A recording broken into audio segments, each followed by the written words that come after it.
In our last video, we covered the different types of inland barges and the advantages of each.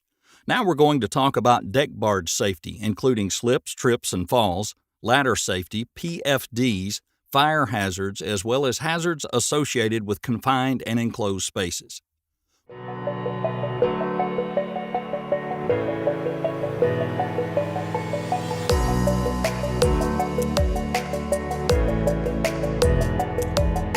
Before we begin, we'd like to thank our sponsor who helped make this video possible, McDonough Marine Service.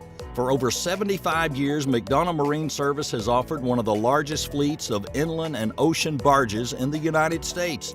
Visit McDonoughMarine.com to view their entire lineup of barges. Now let's get back to that video. You think barges aren't dangerous? Well, think again. Here's some examples of barge accidents according to OSHA. An employee was setting a steel pile upright in the water. The steel pile was being held upright by a chain connecting it to the barge. A large boat passed by the barge, creating a wake. The barge moved and the steel pile fell, pivoting on the chain. The steel pile struck the employee in the back of the head, killing him. 3 employees entered a tank on a barge. The tank did not contain sufficient oxygen. 1 employee died and the other 2 required hospitalization. An employee on a pile-driving barge was directed to put up a ladder and get survey equipment off a breasting dolphin. A short time later, a co-worker and the foreman heard splashes and another employee saw the first go under the rake of the barge, where he became trapped. He then surfaced and was carried by the current into some pilings. He was rescued by 2 co-workers in a John boat and taken to the local emergency room where he later died. These are just 3 examples. Unfortunately, there's many more. For that reason, let's go over some deck barge safety, starting with slips, trips, and falls. Slipping, tripping, and falling on deck seems to be obvious, so why are these incidents occurring so often? To limit slips, you can, if you see a spill, clean it up right away, repair leaks immediately, keep the deck clear of debris, keep the deck dry, de-ice the deck when needed. To limit trips, you can wear the right shoes, properly secure any material or equipment that must remain on deck, put safety tape or signage around any hazardous area, secure ramps used for loading and unloading. Stairs, doorways, and gangways should be clear. To limit falls, don't put your hands in your pockets while walking. If your hands are cold, wear gloves. If you're in icy conditions, slow down. Avoid stepping on hatch covers. Use gangplanks with guardrails to avoid falling on pilings. Cover or guard hatches and deck holes. Don't walk on the edge of a barge that doesn't have a guardrail. Ladder safety. Ladder safety is another crucial factor when it comes to deck barge safety. That being said, ladder safety is categorized by worker-related and equipment-related safety. Worker-related ladder safety includes only one limb at a time should be in motion. For example, if one hand is moving, the other hand and both feet should be on the ladder. Rather than overextending your body to reach something, get a taller ladder or a taller worker. Move the ladder over rather than excessively leaning over the side of the ladder. Use something to hold tools like a belt, a bag, or a hand line. This way your hands remain free when you're on the ladder. Appropriate footwear is essential for ladders. Equipment-related ladder safety includes use the right ladder for the job. Don't use a step ladder as if it were a portable rung ladder. Correctly position the ladder. It should go out vertically from the surface, 1 foot for every 4 feet in height. Make sure the ladder itself won't slip or slide. Side rails should extend 3 feet or more above the area you're trying to reach. Secure the ladder to keep it from moving should the barge move. Having a second worker available to hold the ladder is best. Don't use metal ladders near electrical equipment, such as conductors. Falling overboard in PFDs. If you fall overboard without a PFD, personal flotation device, then you're in big trouble. For that reason, here's what you need to know about PFDs. Your PFD should be U.S. Coast Guard approved. Ensure that your PFD is secured and fully closed.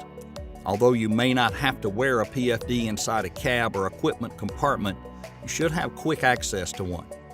There should be at least one PFD available for every worker on the deck barge. Any vessel 26 feet or longer is required to have minimally one ring life buoy at the ready. Each PFD should have approved retroreflective material on it, and PFDs should regularly be inspected to be sure they're still in good condition. Machinery and equipment hazards. To reduce hazards from machinery and equipment, inspect all equipment before use. Maintain equipment properly. Shut down and lock out the power source before repairing mechanical systems. Make repairs according to the manufacturer's guidelines. Ensure that the person using the equipment is trained in its proper use and maintenance. Install appropriate rails, temporary or permanent, to avoid equipment being driven off the barge or dock. Ensure retaining pins are properly installed and positively secured with a keeper or locking device. Emergency shutoffs must be easily accessible, and sufficient guarding should be used for equipment controls. Hazards associated with confined and enclosed spaces. An explosive or flammable atmosphere can develop from many sources, including if you're leasing a barge, a previous user may have dumped waste into the space or used it as a slop tank. A spill of diesel or gasoline on the deck may have entered the tank, resulting in an explosive atmosphere. The paint or coating system applied to the tank could ignite if not locally removed prior to hot work. The potential for a toxic atmosphere is always present and can come from several sources, including a space that's painted and sealed up before the paint has time to cure, causing the off-gassing of the fresh paint to release toxic levels of paint and solvent vapors into the secured space. A tank cover inadvertently left open that allows nearby engine exhaust to raise the amount of carbon monoxide in the tank to a dangerous level. Contents from a chemical spill entering the space. Multiple waste or slop dumped into a space that creates a toxic compound. Fire hazards.